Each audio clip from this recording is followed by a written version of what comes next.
Hello दोस्तों, मैं हूं राहुल और स्वागत करता हूं आपका मेरे चैनल ट्रीटो में, जिसमें हम जानेंगे ढेर सारे अमेजिंग फैक्ट्स। तो चलिए बिना टाइम वेस्ट किए शुरू करते हैं। प्लेन्स में तो बहुत लोग ट्रैवल करते हैं, बट बहुत ही कम लोगों को पता होता है कि प्लेन्स में भी हॉर्न्स होते हैं। बट ये जो हॉर्न्स होते हैं ये किसी अलर्ट के लिए यूज नहीं होते, ना कि हवा में किसी दूसरे प्लेन्स को बताने के लिए या बर्ड्स को हटाने के लिए। बट ये जो हॉर्न्स होते हैं ये जमीन पर क्रू मेंबर्स को बुलाने के लिए या फिर कम्युनिकेट करने के लिए होते हैं। फॉर एग्जाम्पल, अगर किसी एयरक्राफ्ट में अगर कुछ खराबी आती है या फिर उसे कुछ रिपेयर करना है, फ्यूल भरवाना है, तब ये बहुत ही हाई फ्रीक्वेंसी का जो साउंड होता है, जो कि एक बेल जैसा साउंड करता है, इसे बजाया जाता है। तभी वो लोग आकर जो भी रिक्वायरमेंट्स होते हैं वो फुलफिल करते हैं एयरक्राफ्ट्स में।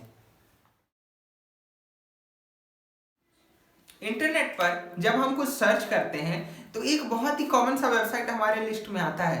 वो वेबसाइट है विकिपीडिया। बट क्या आपने कभी उसके लोगो को देखा है? विकिपीडिया का लोगो, वो ऊपर से कुछ पार्टिकल्स उसमें मिसिंग होते हैं, कुछ पजल के पीसेस।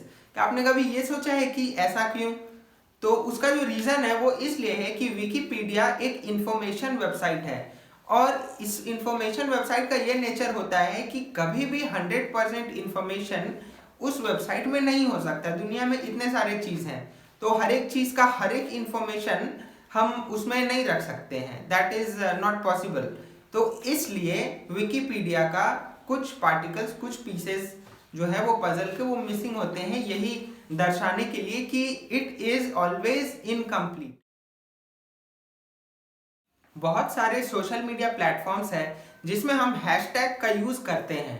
बट क्या आपने कभी ये सोचा है कि हैशटैग का असली मतलब क्या है, उसका नाम एग्जैक्टली क्या है? हैशटैग का रियल नेम है ऑक्टोथॉर्प। हैशटैग को जब आप ड्रॉ करते हैं तो उसके जितने भी एंड्स हैं, अगर उसे काउंट करें तो वो 8 एंड्स होते हैं, 8 पॉइंट्स होते हैं। 8 को ऑक्टो बोलते हैं। और जो लास्ट में थॉर्प है वो इंग्लैंड में एक टाइटल है, बहुत ही कॉमन टाइटल है थॉर्प, जिसका मतलब होता है स्मॉल विलेज। तो वहां से आया थॉर्प और इसका नाम पड़ा ऑक्टोथॉर्प, जिसे कि हम लोग हैशटैग कहते हैं। अर्थ पर हर साल कहीं ना कहीं तो भूकंप आते ही हैं। बट क्या आपको पता है कि अर्थ पर जैसे भूकंप आते हैं, सेम वैसे ही भूकंप मून पर भी आते हैं, जिसे कहते हैं मूनक्वेक्स। लेकिन मून पर जो मूनक्वेक्स आते हैं वो अर्थ के कंपैरिजन में बहुत वीक होते हैं। इसे नासा के एस्ट्रोनॉट्स ने डिस्कवर किया था। जब 1992 से 1972 के बीच में जो भी अपोलो मिशंस हुए थे, उसमें नासा के एस्ट्रोनॉट्स, नासा के साइंटिस्ट जो भी थे, उन लोगों ने सिज्मोमीटर यहाँ से सेंड किया था और उसे मून के सरफेस पर सेट कर दिया था, ताकि वो लोग इस मूनक्वेक्स को मेजर करते रहें। और ये जो मून के जो मूनक्वेक्स होते हैं, ये आज तक में ये रिकॉर्ड किया गया है कि जो सबसे देर तक, जो सबसे लंबे चलने वाले मूनक्वेक्स हैं, वो लगभग 1 घंटे तक चलते हैं। यानी कि 1 घंटे तक वो मून के जो सरफेस होते हैं वो हिलता ही रहता है। कितनी अमेजिंग बात है ना। दुनिया में बहुत ही अजीब अजीब तरीके की बीमारी होती है, जिसमें कि एक बीमारी है जिसे कहते हैं एंटीडेफोबिया।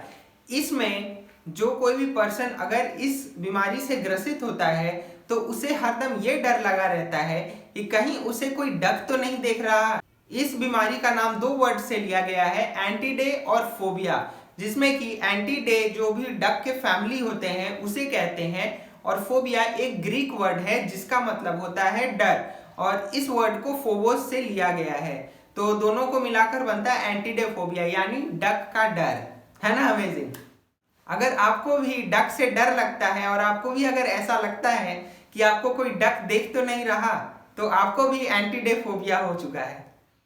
अगर आप हमारे साथ कुछ अमेजिंग फैक्ट शेयर करना चाहते हैं तो नीचे कमेंट सेक्शन में लिखिए। वीडियो अच्छा लगा तो वीडियो को लाइक करें, और भी अमेजिंग फैक्ट्स के लिए चैनल को सब्सक्राइब करें। और आप मुझे अब इंस्टाग्राम पर भी फॉलो कर सकते हैं, जिसका लिंक मैं डिस्क्रिप्शन में दे दूंगा। Till then, like share subscribe and see you soon.